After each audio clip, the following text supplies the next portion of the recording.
Let's start by saying Spurs have had a great start to the season. They were top of the table, 100%. But what Darren Ambrose said there on Darren Bent's Boot Room yesterday on talkSPORT is spot on. Crystal Palace demolished Spurs on Saturday, live on talkSPORT. It was a demolition job. And not just Palace being brilliant, which they were. Spurs were shocking, truly shocking, genuinely shocked at how bad they were. Okay, I don't think there was a more dour, inept performance in under Mourinho.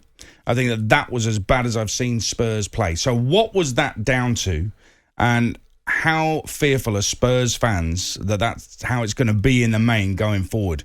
Let's not forget Nuno played under Jose Mourinho. Let's not forget that, shall we? And Harry Kane, what about his performance? What do you make of it? Well, a couple of things. I think it doesn't help when Sanchez wasn't available, and then you get Dyer go off really early in the game, and then Tanganga getting sent off. So it was all set for carnage, wasn't it? And it followed. Crystal Palace were excellent. They've eventually got a goal-scoring centre-forward, which helps. But I'm kind of with everyone else. That midfield did not fill me with excitement at all. Højbjerg, Skip and Winks. And the subs he made, obviously one was he had to, and the other one, bringing on Davis for Winks. And Ndombele never even got on the pitch. And one thing about him, but he has got some creativity. And when you need some creativity, especially when you haven't got Son, and Son and Kane together are that creativity, and they score and assist most of the goals, your problem's right there, isn't it?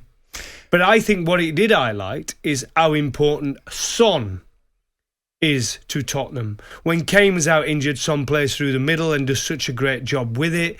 He can run at defenders, he can get in behind with his pace, we've seen that. And when Kane and Son play together, Kane can come deeper, and then they play so well together. I think that game definitely highlighted to me that Son is a ridiculously important player for both Tottenham and for Harry Kane. Okay, I'll take that on board. There's another way of looking at this, in my opinion.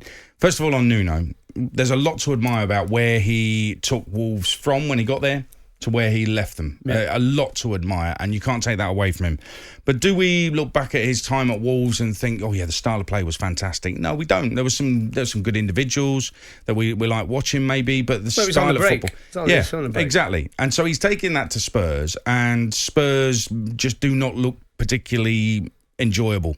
They're not good to watch. They're not easy on the eye, Spurs. And I think that will jar with Spurs fans over the course of time. Now, in terms of Harry Kane, I think he needs to enjoy his football. He's not going to do that under Nuno. I don't think any of the players are going to do it none of them are going to enjoy Nuno's style of football. Let's put it that way. And let's not forget, Harry Kane, this is a simple fact. Harry Kane does not want to be at Tottenham Hotspur. Whether you like it or not, whether you agree with it or not, it's the truth. He doesn't want to be at Tottenham Hotspur. He is being kept there by the owner who won't let him leave. That's the reality. Now, you can have a look at Man City not paying the price and all that. It's irrelevant to this debate. But all that's true. That's fine. Spurs shouldn't just let him go on the cheap. I get that. But he doesn't want to be at Tottenham Hotspur. He wants to be elsewhere. And the players know it. And I think he's professional enough to do the job most of the time. But over the course of, say, I don't know, one game in 4, one game in 3 maybe, eventually it's going to come through and it's going to shine through. What am I doing here?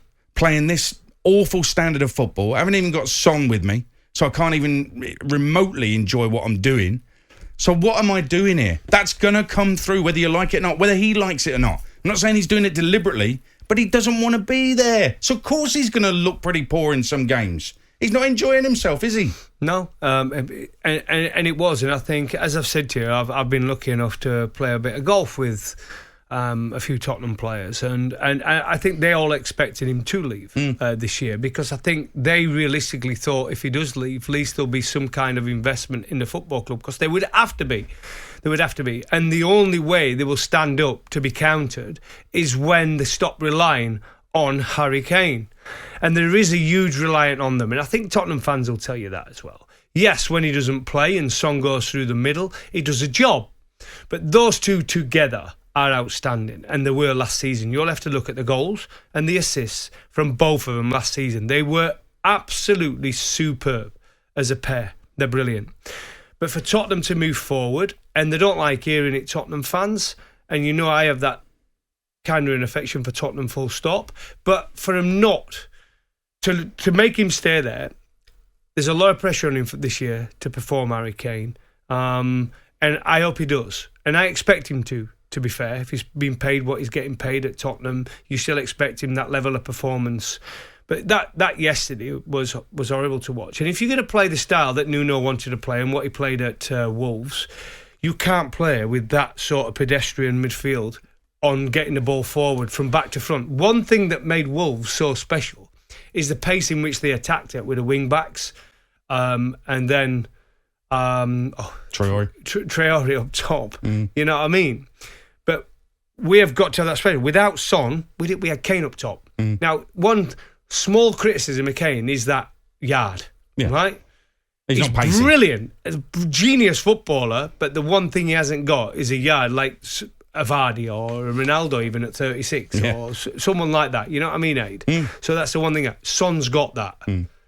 And that's the one thing that lacks. So if you're going to attack at pace, they can't do it because Kane's not going to find it. Which makes it even more puzzling why they were so desperate to keep hold of him, because they knew how Nuno was going to play. I'm presuming the people at Spurs who appointed, and I admit, I readily accept he wasn't first choice Nuno, but they must know he's got a style of playing, and unless he said, I'm going to change my style of playing, then they must know that Harry Kane's not suited to that. Very, very strange, but you're right. Harry Kane's had a look behind him and seen Højbjerg, Skip and Winks, and no disrespect, they're a certain kind of midfielder. Yeah. They're that's...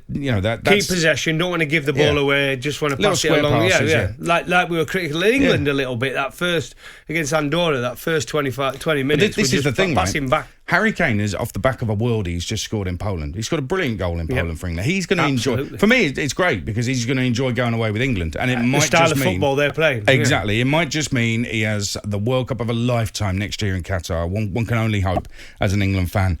But for Spurs, this is what you're now finding out. You kept hold of Harry Kane. He actually didn't want to be at the football club. And here you are. You've got a manager whose style isn't particularly impressive. It's not easy on the eye. You've had a deceptively good start. And Harry Kane has no touches in the opposition box, no shots against Crystal Palace.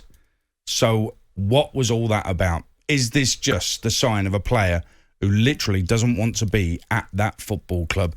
And he's professional enough to deal with it, but every so often it's going to shine through. He just doesn't want to be there, does he? 08717 223344 is the number.